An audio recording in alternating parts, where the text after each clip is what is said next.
start from the very beginning. I'll give us a 3, 2. Hello, we are here with screenwriter Gjermund Gisvold, and he is coming to us live from his place in the forest of Norway. And we are here talking about his themes and the themes behind a few of his scripts, but mostly his most recent work for the script Pamtim Samo Sretne Dane that he worked and collaborated on making the motion picture of this script with a Croatian director and Nevio Marasović and producer Nina Petrović, so from Svensk Film. So we are here talking today with Gjermund about the themes in the film and a little bit about his process in writing the script and some more kind of insightful commentary, intending to have a conversation about some of the more triggering aspects and moments in the film and what was some of the motivation behind that in terms of his creative content and the contribution that he made there.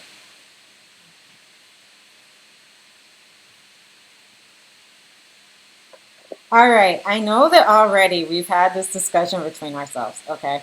And I feel like, I start off with hopefully maybe this will provide us with a little bit of incentive, I don't know, inspiration for the conversation.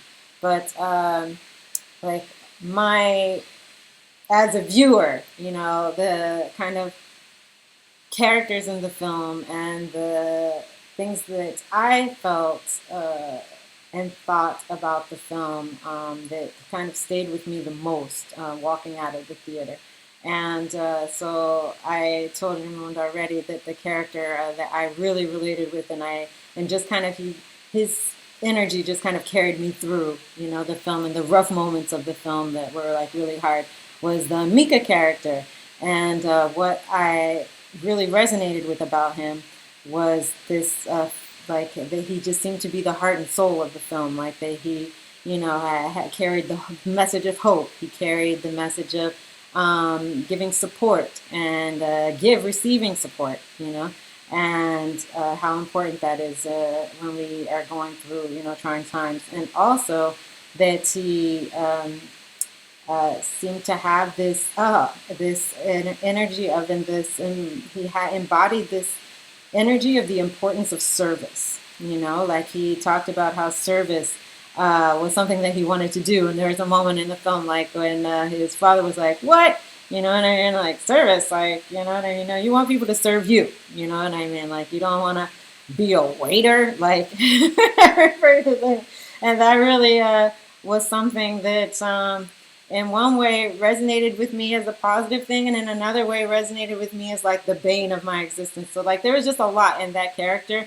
that I related to, and I was curious about like where that character came from. Like was there some reason why like such a like bright spot, like because for me he really was a bright spot in the film, like where that came from for you. Okay. I I think that if you look at all the other characters in the movie, Mm-hmm. those are the people that we are. It's a movie that has a lot to do with trauma, and trauma shapes us in ways that we don't realize, and it turns us into the people that you saw in the movie. While Uh-huh. Mika, I think for me, is the person I wish it could become. Uh-huh. Uh-huh. So Uh-huh. he kind of breaks the cycle. Mm-hmm. He doesn't repeat the mistakes. He doesn't pass it on to the next generation. Uh-huh. And for me, it's like, yeah, that's possible. It's very unlikely, but it can happen. Uh-huh. So, Uh-huh. so I think that yeah,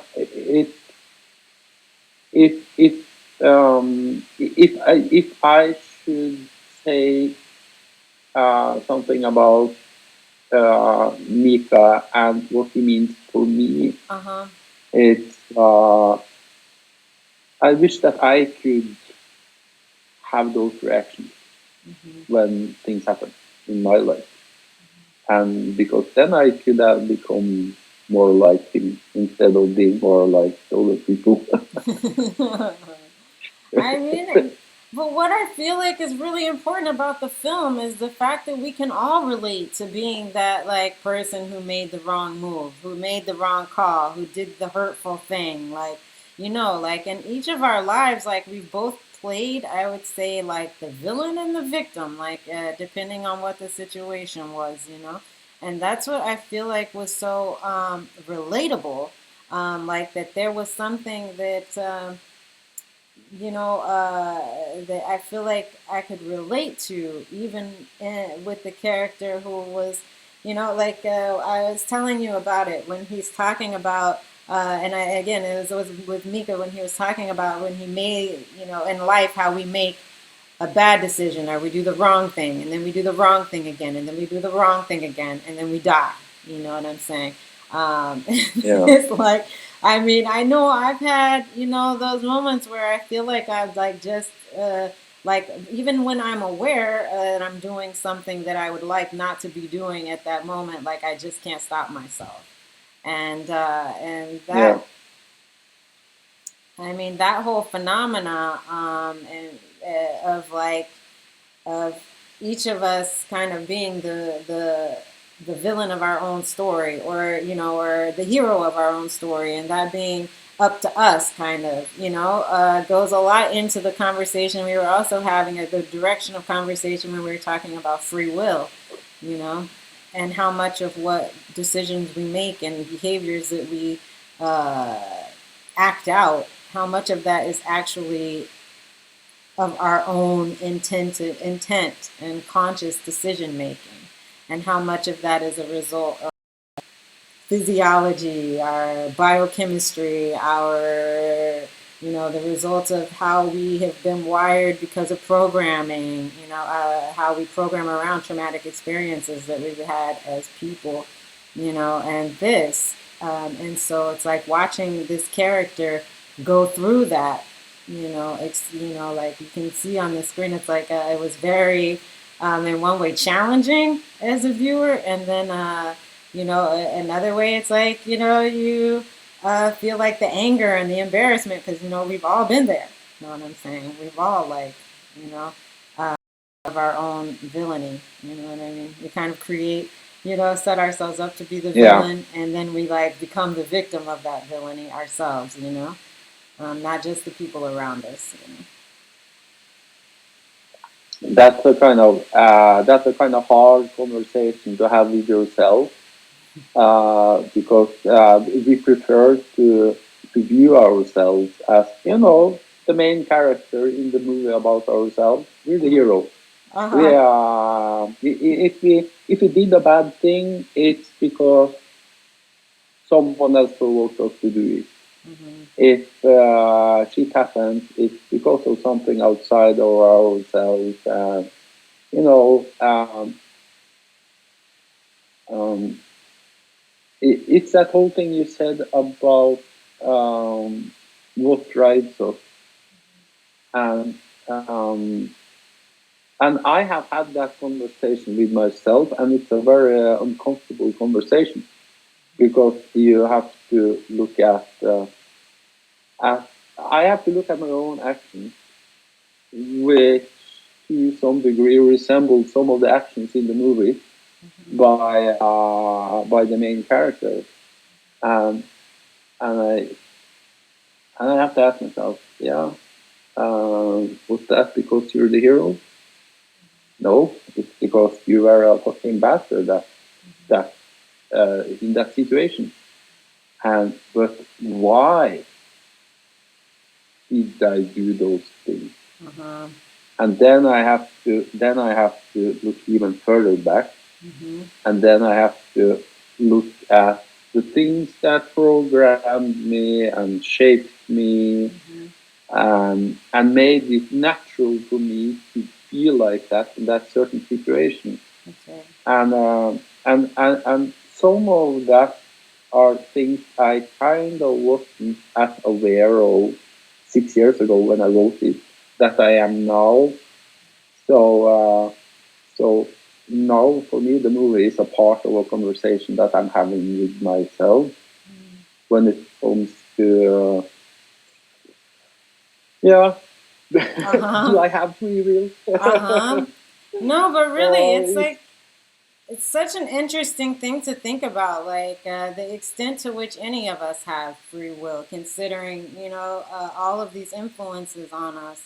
And I was talking to you a bit about that video with Neil deGrasse and his colleague, and how they were talking about free will as being more of a perimeter of ignorance that moved forward and back, depending on what was the nature of our experience and how much we allowed experience to influence us. So things that happened before, how much we allow ourselves to learn from them and integrate, them and to grow.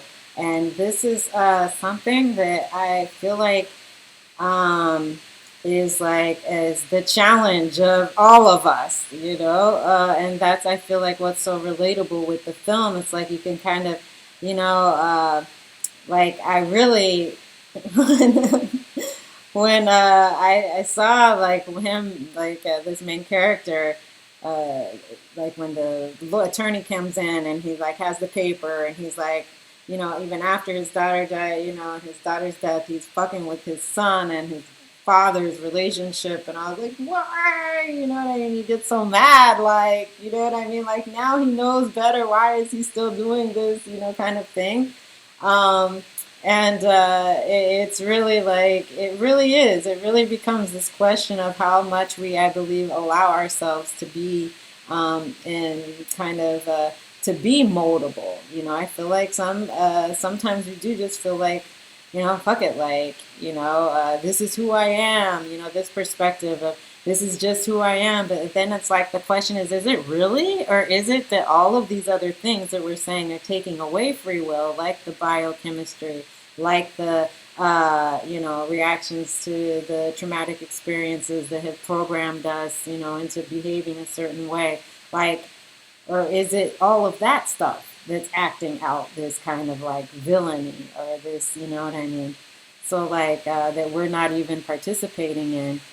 So I feel like it's such a like relevant, presentation. The film like gives such a relevant presentation of a lot of what we, I believe, as like humans are really grappling with, around the world today. And yeah, that is this, like, how does trauma affect us as people? How can we begin to see ourselves beyond, the effects of this trauma on our lives and on our situations and the way we view ourselves? Like, so relevant, to the questions that yeah, we're asking ourselves today.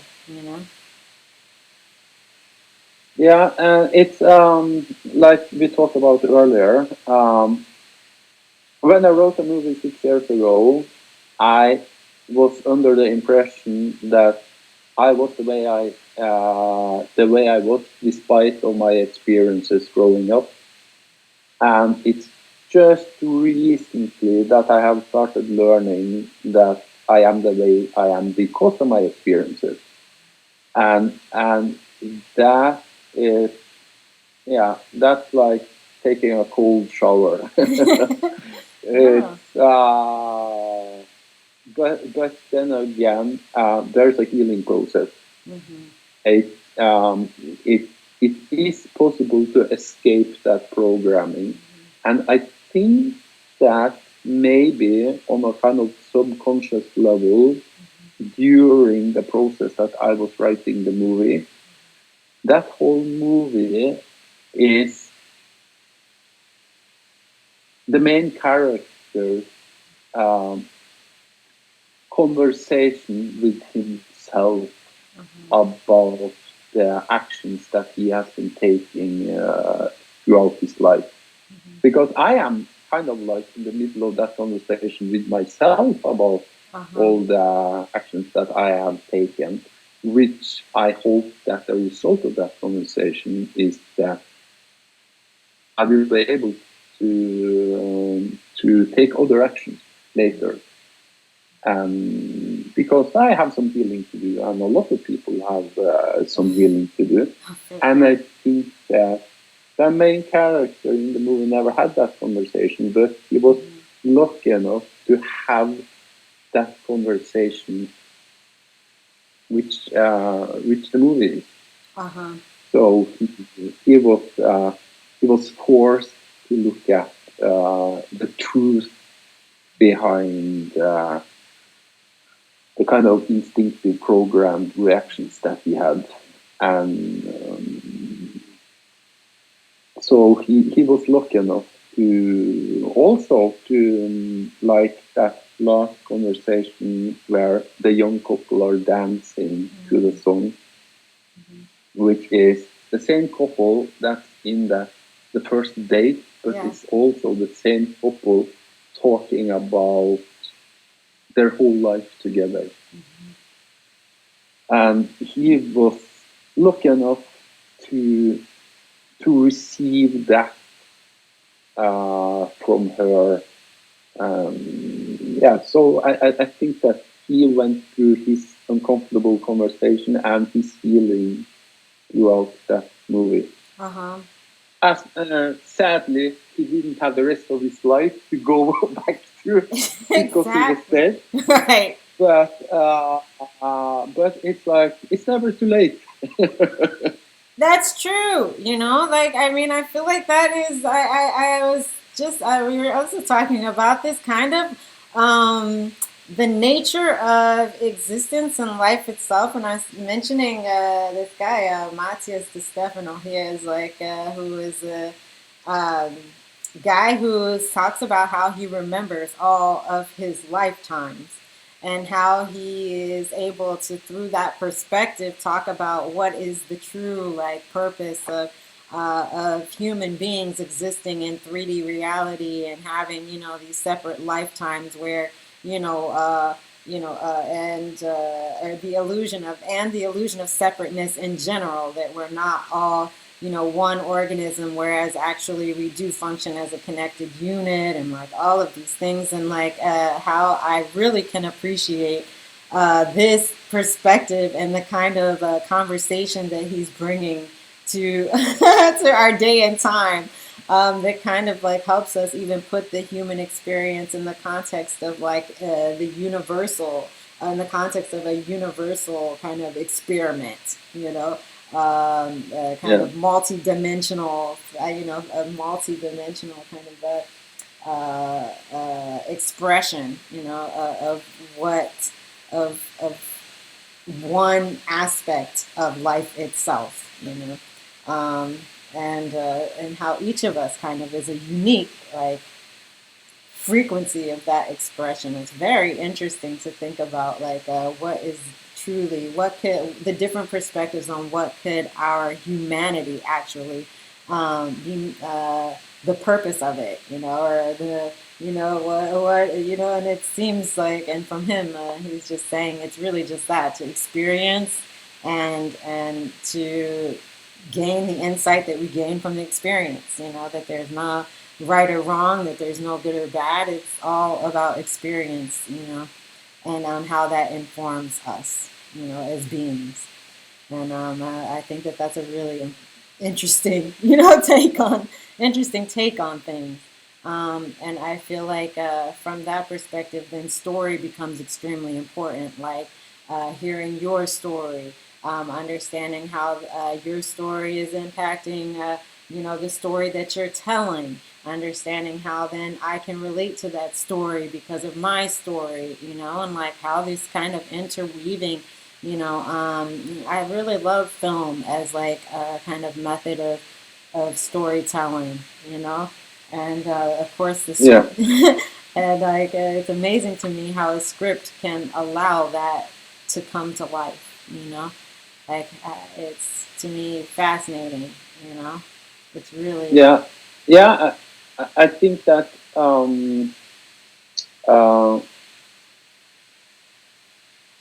as long as you're truthful when Hmm. you're writing, Uh-huh.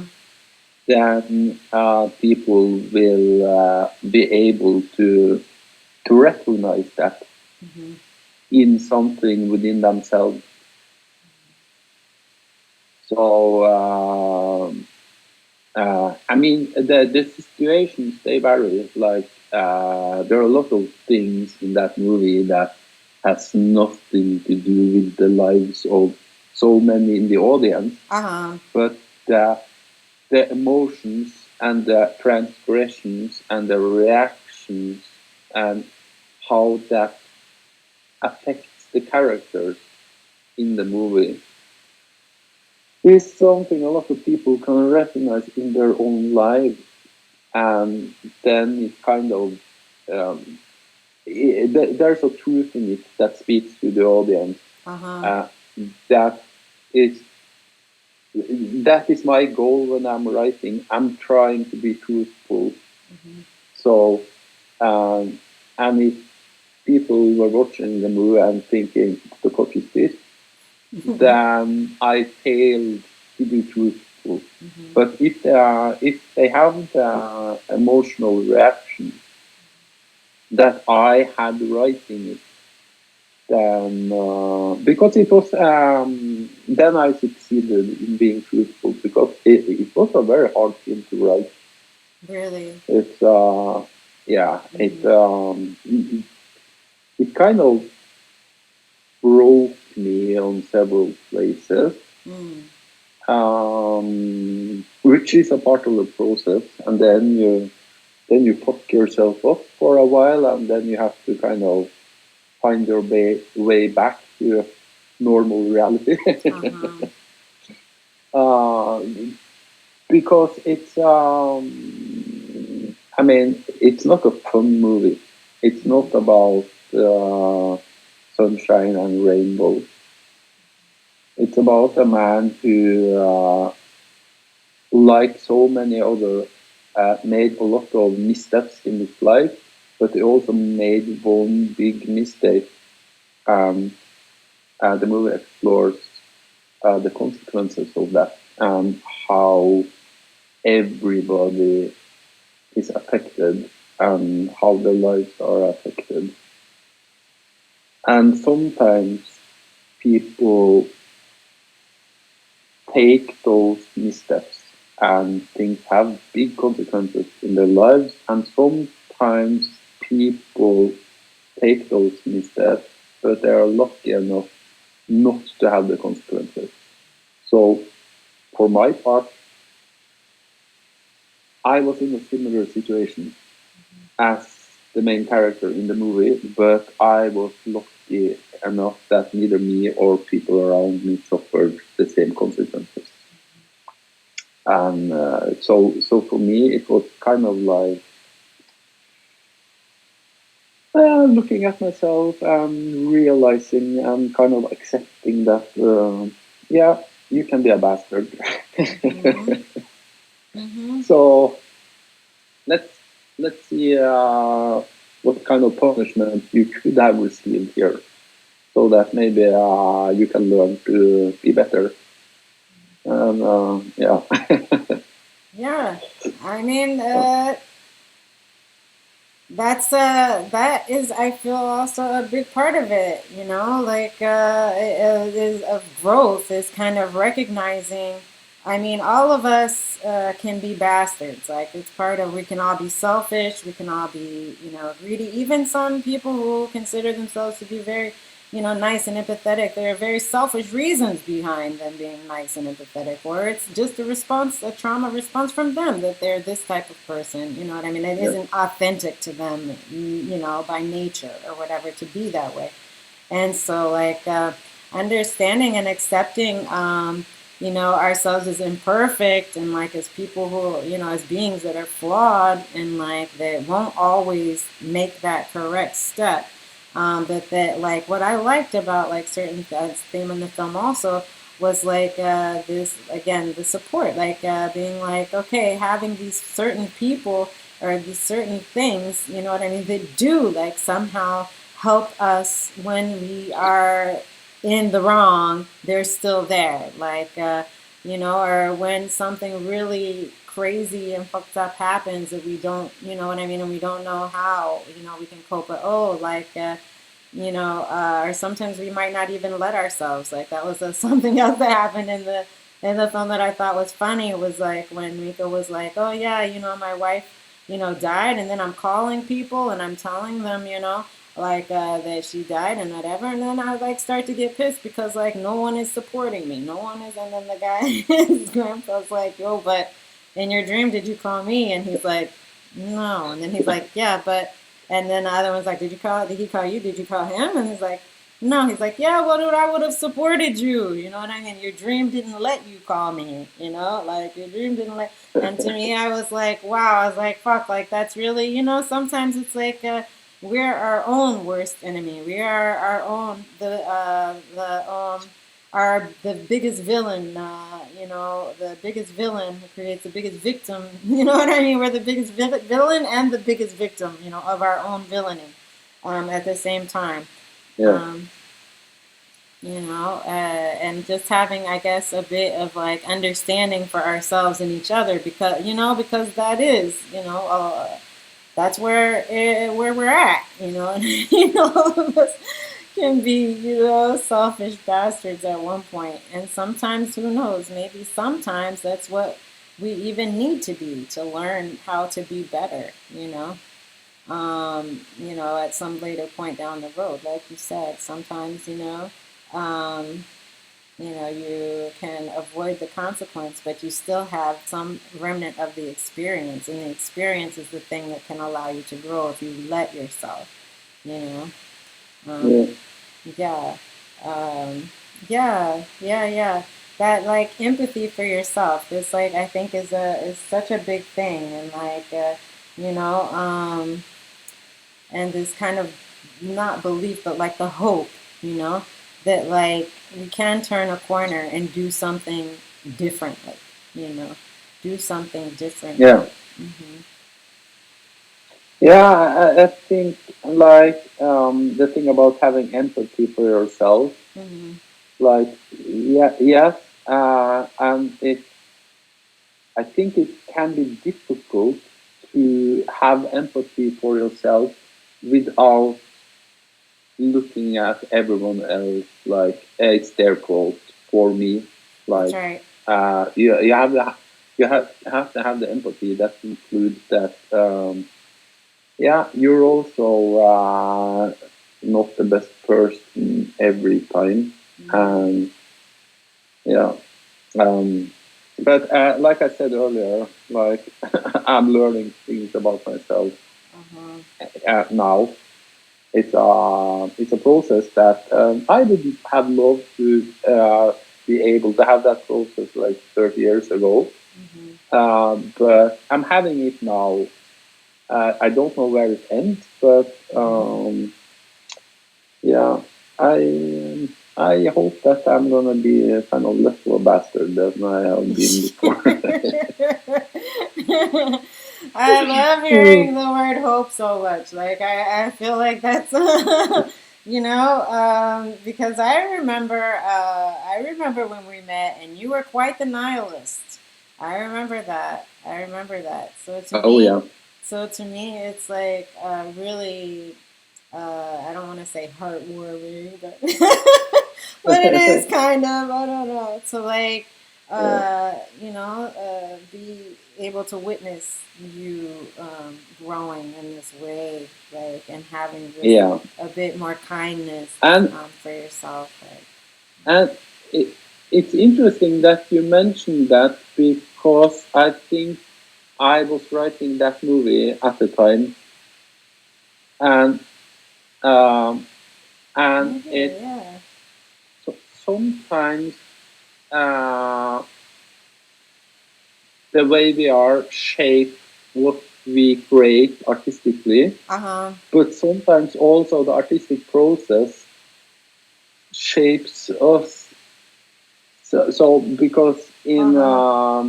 in this movie, like that thing about the dream, Hmm. both the dad and the granddad, they are so self-centered that they're like inserting themselves Yeah, in his into dream. his story. Yeah,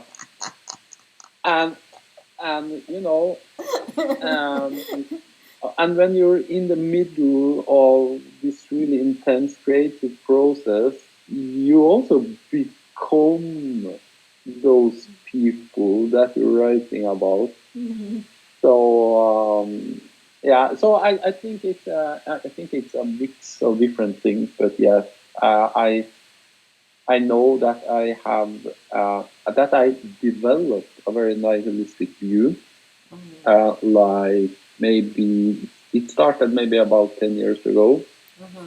and it kind of grew stronger. But now it's being shaped into something that I'm not quite sure what it is yet. Hmm. But yeah, um, I had a period where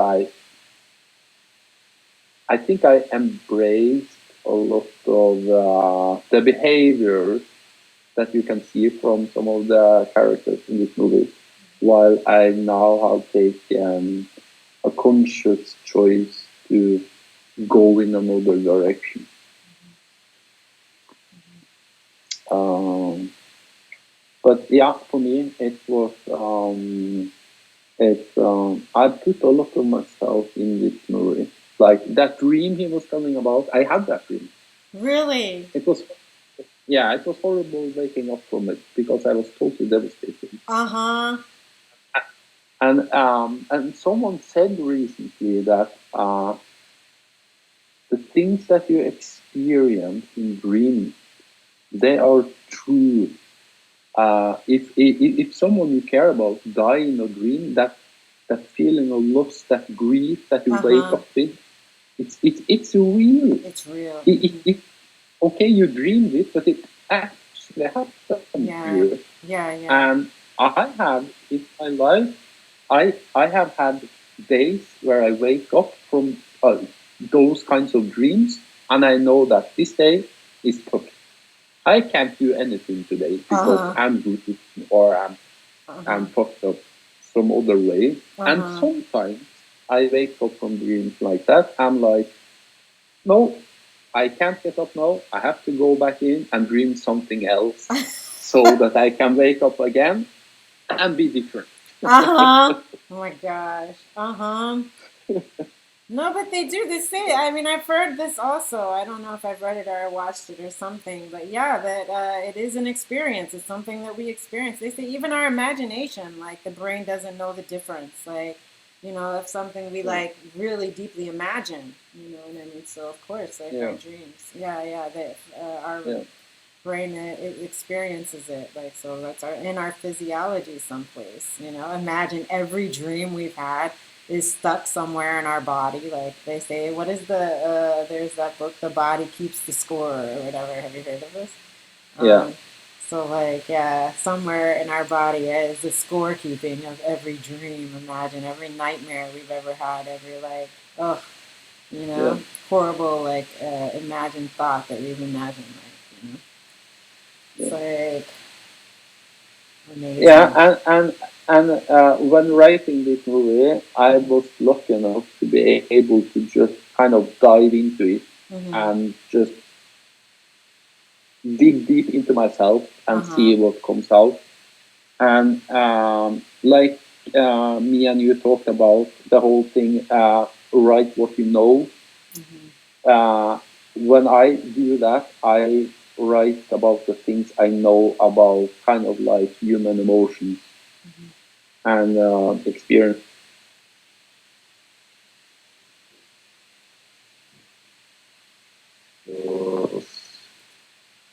Oh, they died. Uh-huh. Yeah, yeah. I just have to Okay. keep them charging. Okay. Yeah.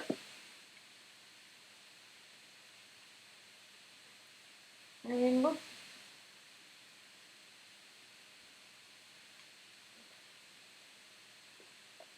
I mean, if you want, Okay. we're like running out of our time anyway, so maybe I don't want to keep you forever. But like, okay. There was I really, you know what I really like. I liked with this when you're talking about writing the truth and writing what you know. You know, um, I feel like that there's maybe something more there to be said. Like, do you have anything more to say? I mean, I guess we all grow and we change, but it's okay. I feel like maybe the thing that I feel like needs to be said is like that it's okay to write the truth of where we are when we're there, knowing that like sometimes we might not be in that same place, like in 10 years or something like this, but like I feel like truth can grow and morph. You know what I mean? Like the truth of who we are as a person isn't necessarily the truth of where we are at any given moment. But yet, being able to pull in and dig deep into the truth of where we are in a moment, I feel like gives a really amazing ability. Like your ability to go into the truth of where you were then and share that Yeah. and like to expose that enough to where you could share it. I feel like was really brave, you know, was a very brave thing to do. And I just first of all want to get that out there to you, like, and because it does allow people to be able to relate, even in ways that are like I feel like subconscious or not as, you know what I mean, clear to them in the first viewing or in the moment when they're viewing. You know, like I was saying that I'd heard a story of people being moved and not really being able to explain why they were so moved. You know, and like this. But you know, I feel like it is exactly what you're saying. It's the truth of what that you were able to convey that allows that type of emotional resonance. You know, even on a level that's beyond like our conscious capability. You know, to understand. Yeah. Yeah, I can say something about that because um, um, in the movie and also like things from my past and things that I have put from myself into this movie, Mm-hmm. it's uh, some things hurt a lot, and the people in this movie they hurt a lot, and they put the hurt on other people. It's like they blame someone outside on themselves, and that's a very natural thing to do when it hurts. Mm-hmm. And I have done that a lot in my life, and uh, here in the movie I have to uh, um, I have to embrace, you know, the hurt without putting it on someone else. Because that's what they end up with at the end, to realize that I'm not hurting because of someone else. I'm just hurting, and I have to deal with that. I have to be responsible for Uh-huh. who I become, and that is a very unpleasant Uh-huh. realization that um, I think a lot of people actually have to be on their deathbed before they're willing to go there. Yeah. So I kind of had to put myself through that with these people in the script, and now I have to do it for real. Wow. Wow, though, because it is like what's interesting is I feel like what you're talking about is our actually this ego death, like because we have like the ego is the result of our thoughts and ideas about ourselves, right? And so then it's Yeah. like it's like a lot of people they live in their ego their whole lives and they don't face ego death until they are actually facing death. But I do feel like there are opportunities in our lives, like certain experiences present us with an opportunity to kind of face that ego and be like, oh shit, but that's not me. And I would prefer to do that. I feel like doing that is more in harmony with like me and with what my like true like authentic like core values are is more that. And so but it is actually like figuratively and literally like a death that is happening. It's a death of this old ego. It's a death of that program. It's a death of that way of thinking about oneself.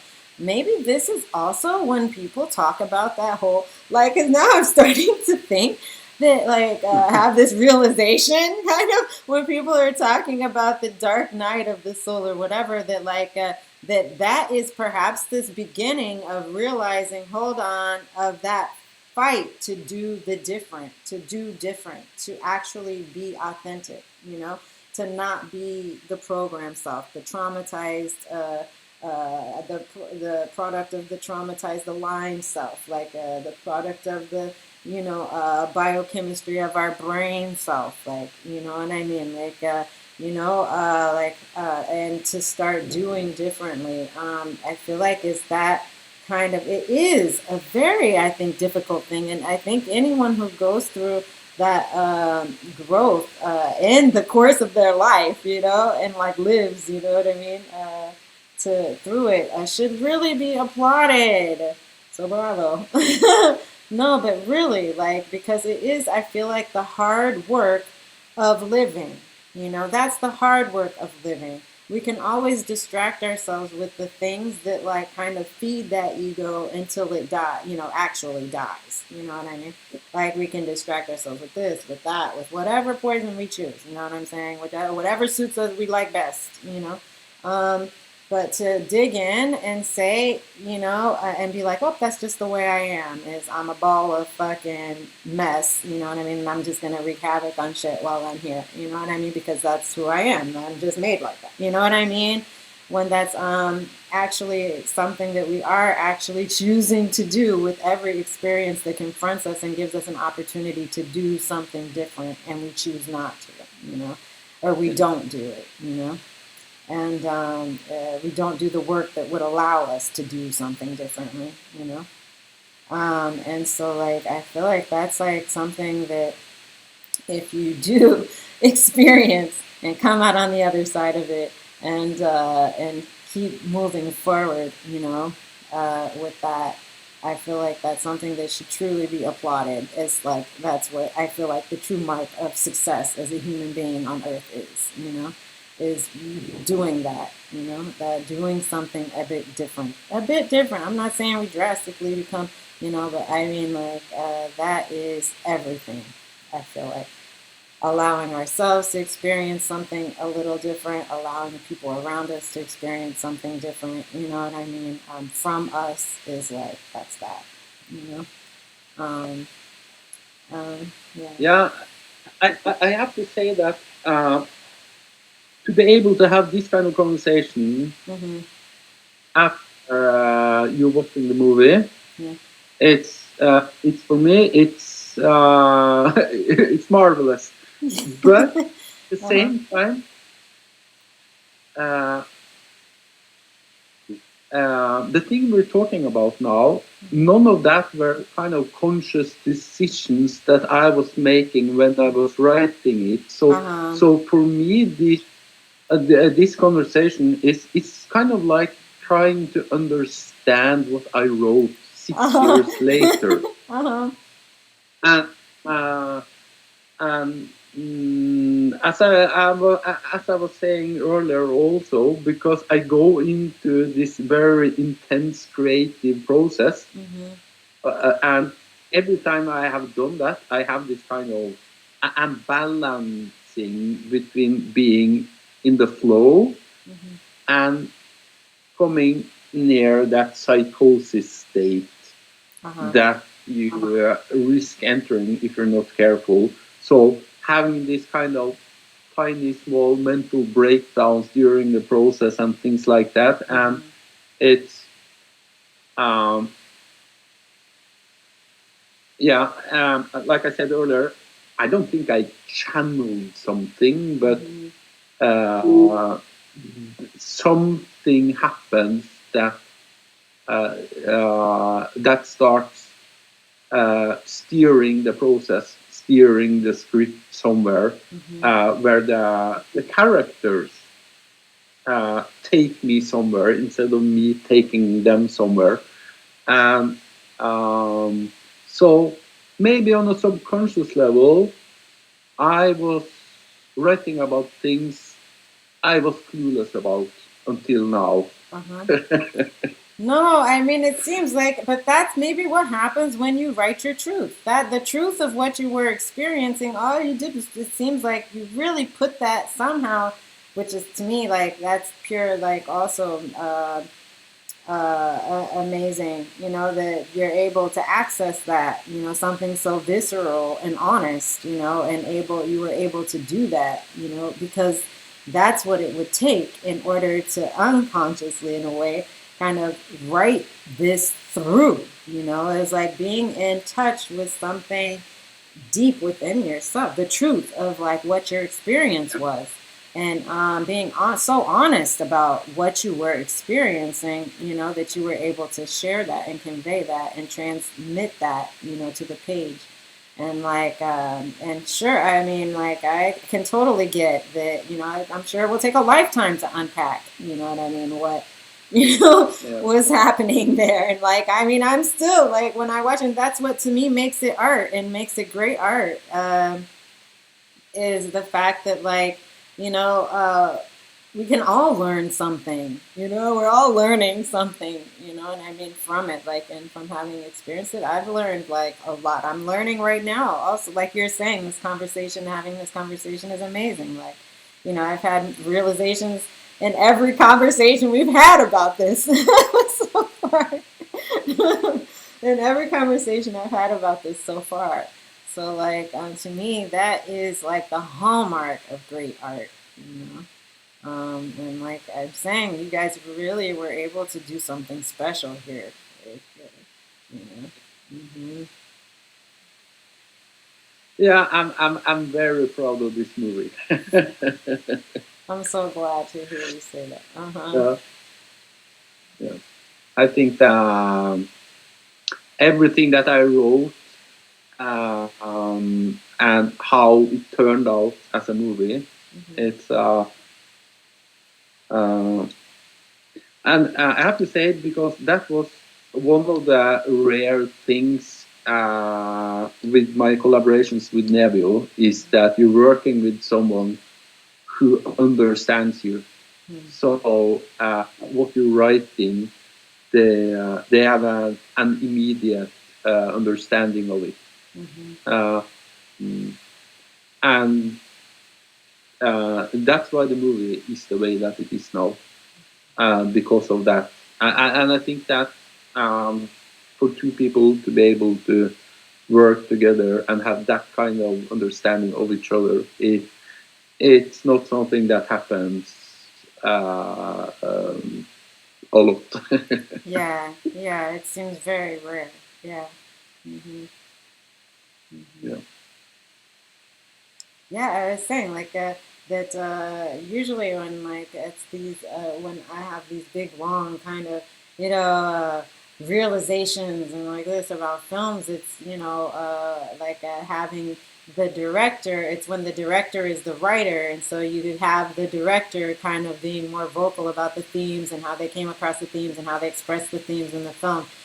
So I think it's interesting for you to say that you all had such a good understanding, you know, that he had such a good understanding of you, that you believe that helped him to inform his, you know, visual representation of what that what was to be in the end the film, Yeah. you know, and that was what was required. I could totally see that, like, without that, that there'd be a huge disparate, you know, gap between, you know, a script and a fucking film, you know, especially of this nature, like it's so emotive, you know, and visceral, and like it's kind of like its expression of the condition, you know, of one man's existence, you know. hmm That's really that's really special. Yeah.